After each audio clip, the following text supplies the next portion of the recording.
प्रिय श्रद्धालुओं, जय श्री कृष्णा, जय श्री राम, जय श्री राधे राधे, जय श्री महाकाल। इस प्रवचन में आपको श्रवण कराएंगे श्रीमद दुर्गा देवी की उपासना विधि के कुछ प्रसंग।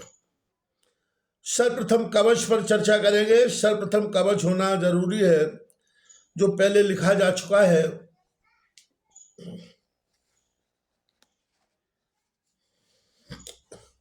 पंच क्लेशों तथा काम आदि प्रबल शत्रुओं से लड़ने से पहले कवच पहनना आवश्यक है।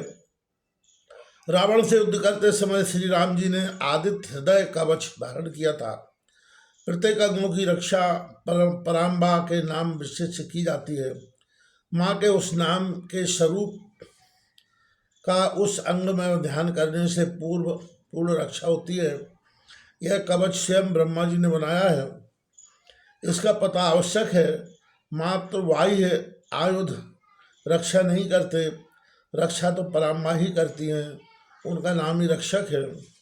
कवच अभेद देवी विप्रापद पूजा, यही सम विजय उपायन दूजा।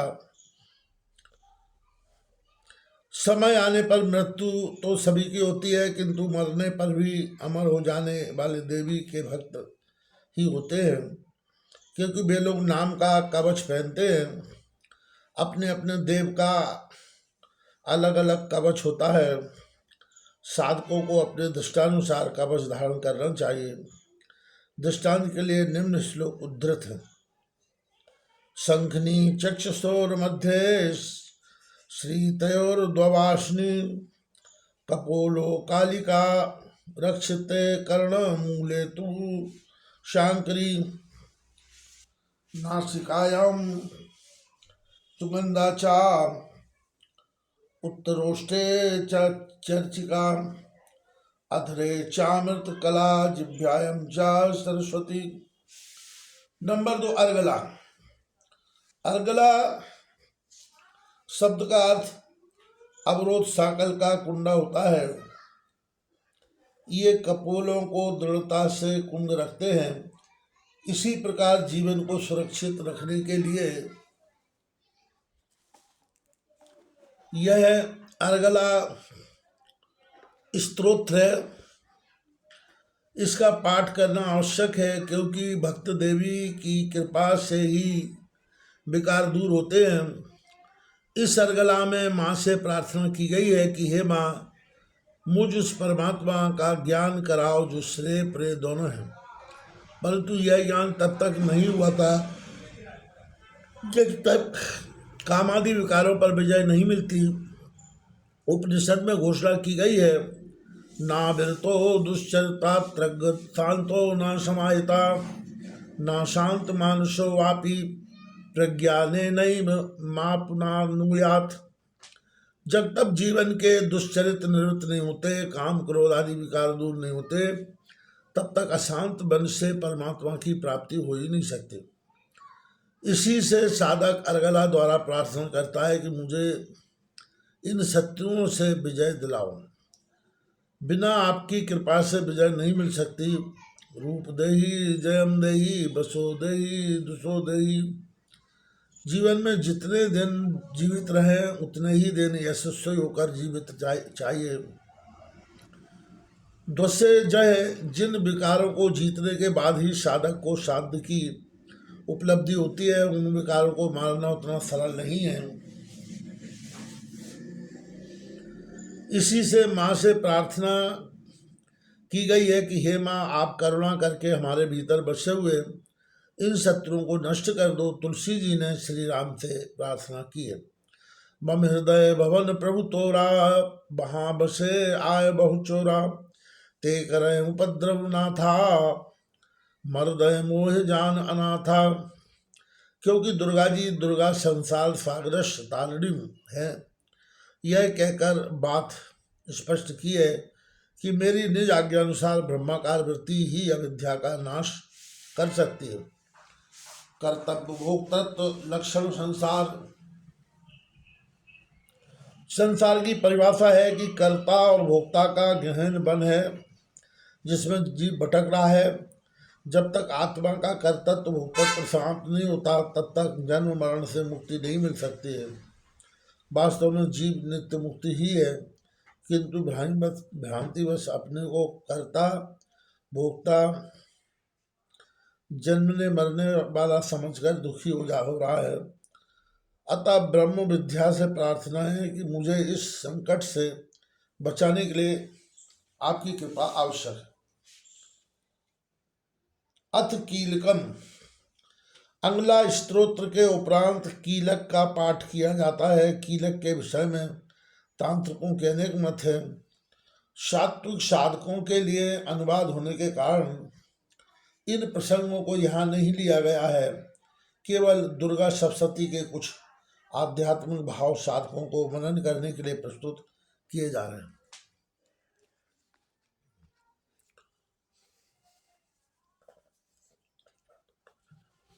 ददाति प्रतिग्रहणाति नान्यैषा प्रसादति इत्थं कूपेण कीलेन महादेवेन कीलितम्। न्याय पार्जित द्रव्य समर्पित करके उन्हीं का समझकर प्रार्थना करें। हे माँ, यह सारा धन आपको समर्पित कर रहा हूँ, इसमें मेरा कुछ नहीं, मुझको इतना ही क्या कम है। ऐसे कृतज्ञ हृदय के गदगद भाव से माँ के वाणी में, माँ के चरणों में निवेदन करें कि माँ कह रही है, मैंने स्वीकार किया, अब तू इसे प्रसाद रूप समझकर संसार यात्रा के निर्वाह में सदुपयोग कर। इस प्रकार माँ की आज्ञा लेकर प्रसिद्ध समझकर धर्म शास्त्रानुसार सदुपयोग करते हुए जीवन यापन करें। यहाँ विशेष ध्यान देने योग्य बात यह है कि समर्पण का जीवन में बहुत महत्व है। सफल समर्पण के संबंध में भागवत का मत देखिए। कायेन वाचा मनसेन्द्रियाम बुद्ध्यात्मना वांछित स्वभावतः करोति यत् यत् संकल्पं परस्मै नारायणेति समर्पयेत् तत्। अर्थात सारा शरीर वाणी मन इंद्रिया बुद्धि आत्मा या अपने जाने अनजाने में मनुष्य जो जो कार्य करे उसे उस पर ब्रह्म पर नारायण को अर्पण कर देने चाहिए। इससे अधिक क्या कहूँ, कृपा होगी भगवान की, जो जीवन के सारे कार्यों को ठेकेदारी स्वयं पर ले रहे हैं। शास्त्रीय आचरण ही आचरणीय है, शास्त्र विरुद्ध कभी कोई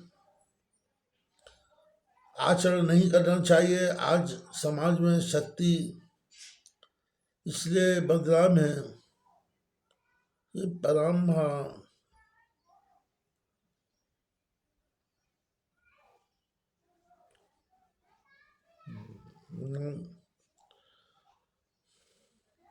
पराम्बा जगदम्बा के बहाने मध्यमास का सेवन करते हैं, जीवों की बलि चढ़ाते हैं। जो शास्त्र विरुद्ध कोई भी देवता शास्त्रीय विरुद्ध आचरण को क्षमा नहीं कर सकता। इसका प्रमाण श्रीमद् भागवत के 5वें स्कंद में वर्णित प्रसंग में दिया गया है।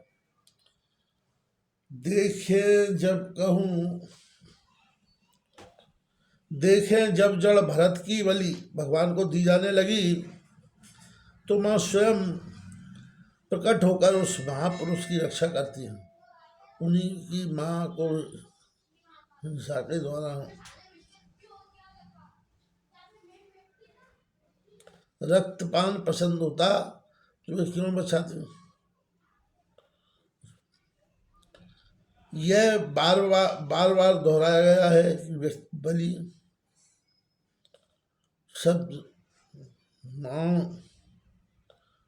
शब्द राजा बलि ने अपना सर्वस्व समर्पण करके यह बलिदान शब्द प्राप्त किया है, अथवा काम क्रोधादिक विकार रूपी पशु वृत्तियों को नष्ट करना ही वास्तविक बलि देना है, ना कि किसी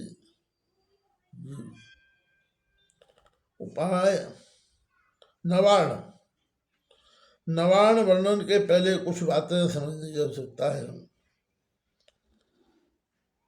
यह जीव भ्रांतिवश दुखी है, अतः आप विदीक्षा मंत्र द्वारा श्री चक्र पूजन, प्राण विशक्त,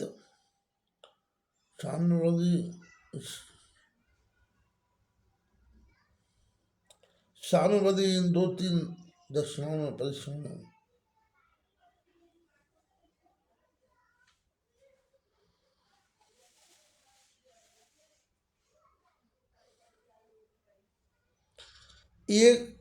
कोई एक ग्रहण की जाती है तथा गुरु कृपा से निम्न 5 प्रकार के भ्रम दूर होते हैं। जीवेश्वरी भिन्न रूपी इति प्राथमिको ब्रह्म आत्मनिष्ठम कर्तुगुणम वास्तव चा द्वितीय का।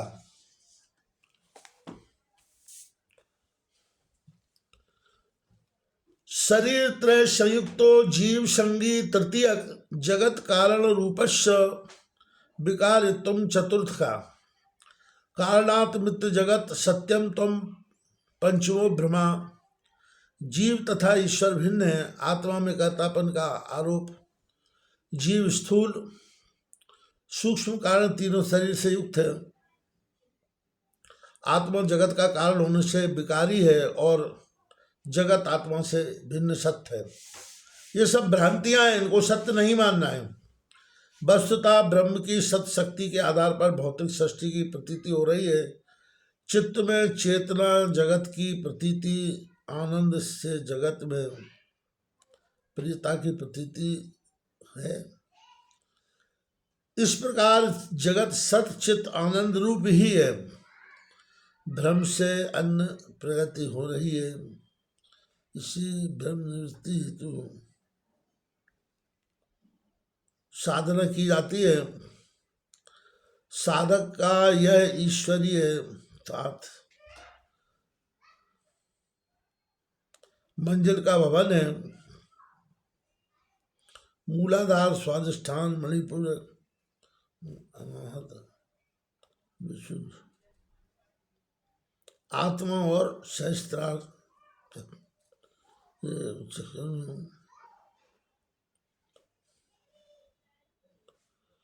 ये चक्र ही 7 मंजिल है। इनमें प्रत्येक का चिंतन किया जाता है। जैसे मूलाधार पैर के अंगूठे से गुदा तक में पृथ्वी तत्व, पीत वर्ण चौकोर आकृति, लंबी हाथी सवारी, 4 दत्त कमल में से वम सम सम सम लिखा है।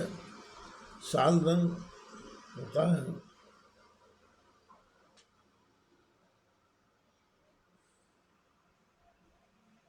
ब्रह्म ब्रह्माणी लाल रंग के शिशु रूप में विराजमान है। डांखनी योगनी है। स्वयंविव भूलिंग 3.5 वालिस्त कुंडली लिपटी है। इसी का जागरण किया जाता है।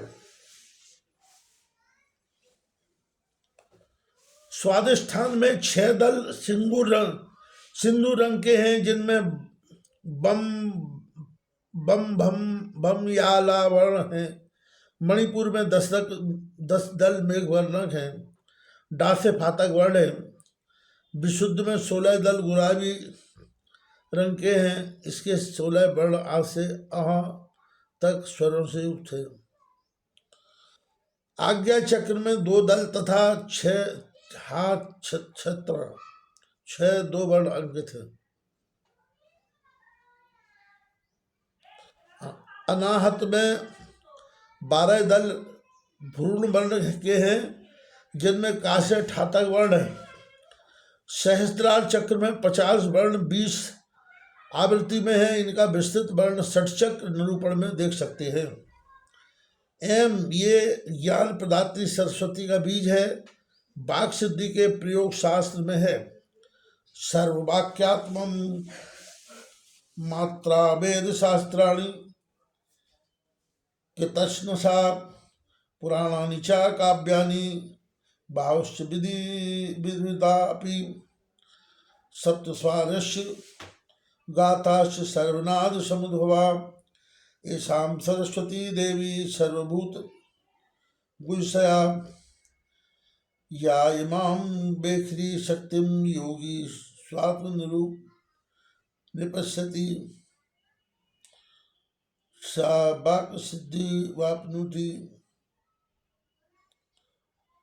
स्वस्थया प्रसादयत्।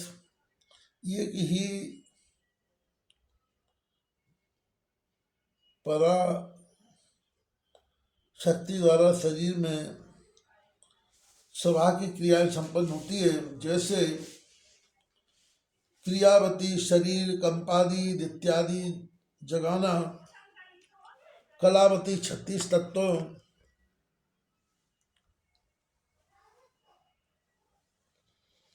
तत्वों में व्यतिरेक एवं जीव शुद्धि प्रकार, वर्णातिका मंत्रों द्वारा कुंडली जगाना, वेदमयी षट चक्र वेद द्वारा इस प्रकार गुरुजनों से पूछकर प्रक्रिया का ज्ञान होता है। एवं बाकबीज है, वाणी का देवता अग्नि है, सूर्य भी तेज रूप अग्नि है। सूर्य से ही दृष्टि मिलती है, दृष्टि सत्य की पीठ है, यही सत्य परम बरवाह है। समय आने पर पृथ्वी सत्य ब्रह्म का प्रतिपादक है। इसी बाग कूट में आम का काम कला और शक्ति कूट ही युक्त है। यह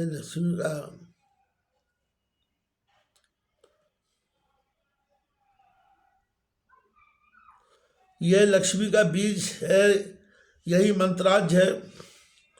सृष्टि का उदय सोए कामयत, यही आदि विद्या तथा सृष्टि का उदय आकाशाद वायु आदि शब्द आदि आदि।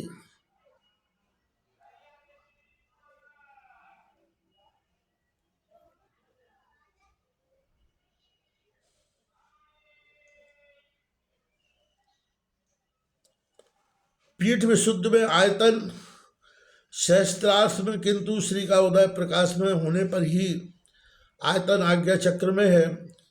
हीम का संबंध ओ से है। वैसे तो एम हीम क्लीम तीनों सर्वकाम प्रद बीज है। सभी का सभी चक्रों के सबसे संबंध है। आई ये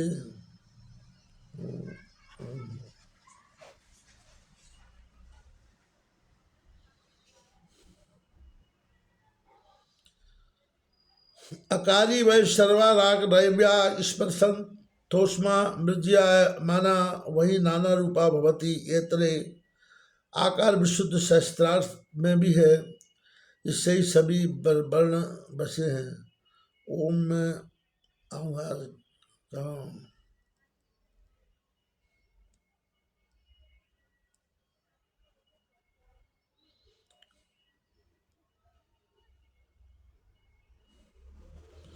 आकाश विशुद्ध सहस्त्रार्थ में भी है, इससे ही सभी वर्ण बने हैं।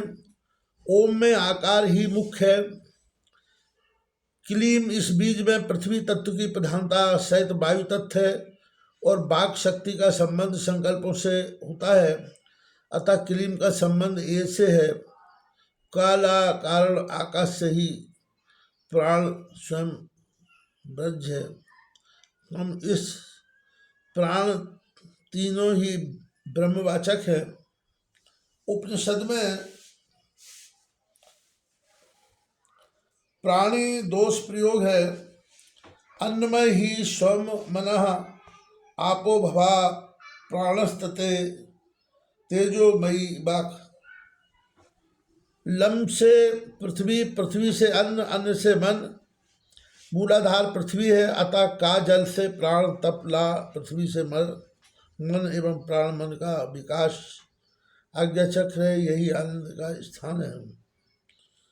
आनंदो ब्रह्मेति व्यजनात् प्राण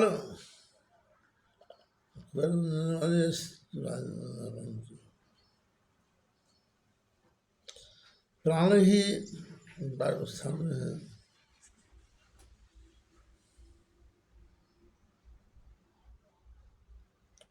प्राण ही परमात्मा है,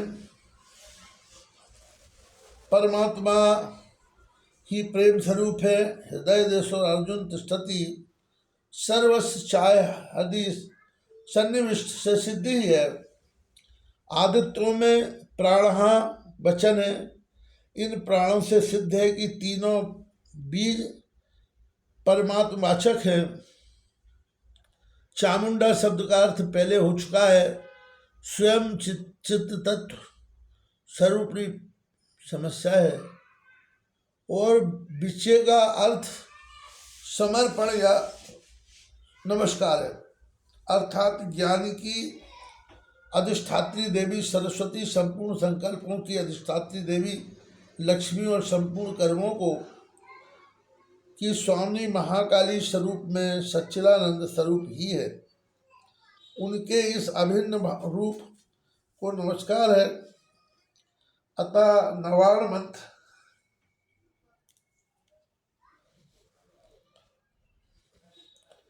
ओम एम ह्रीं क्लीं चामुंडाय विच्चय। रात्रि सूक्त। नवाणम मंत्र के जप के बाद रात्रि सूक्त स्तोत्र के पाठ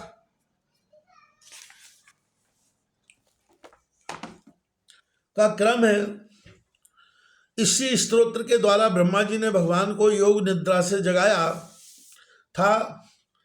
यह जीवन न जाने कब से मोह की रात्रि में सोया हुआ है।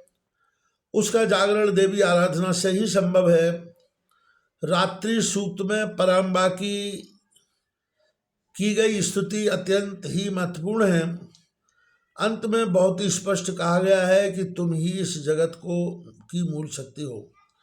पराप्राणाम परमात्मेव परमेश्वरी यच्चिकिंचिद क्वचित वस्तु सदस्य सत्काखिलात्मके तस्य सर्वस्व या शक्ति सात्वकी स्तूप ये से सदा। हे जगदम्बे, परा एवं अपरा प्रकृति तुम ही हो। जो कुछ भी स्थूल सूक्ष्म इस से इंद्रिय गोचर है तथा प्रकृति से परे तत्व है, वह सब तुम ही हो। स्पष्टता सर्वम खल्विदं ब्रह्म की यही घोषणा है। हमारे पुराणों की यही रीति है कि जो प्रतिपाद्य तत्व परमात्मा है उसी को लक्ष्य रूप से दिखाया जाता है। चाहे वह नारद पुराण में नारद, विष्णु पुराण में विष्णु देवी, भागवत में देवी के लिए कहा जाए, सबका तत्व एक ही है, वही ब्रह्म है, परमात्मा है, पराशक्ति है।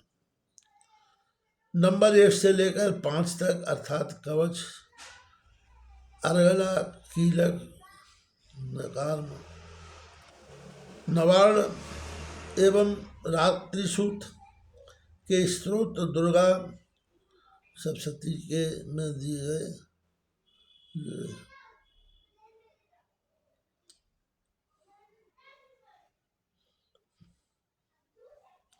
श्रीमद् देवी चरित्र का यह अध्याय पूर्ण हुआ।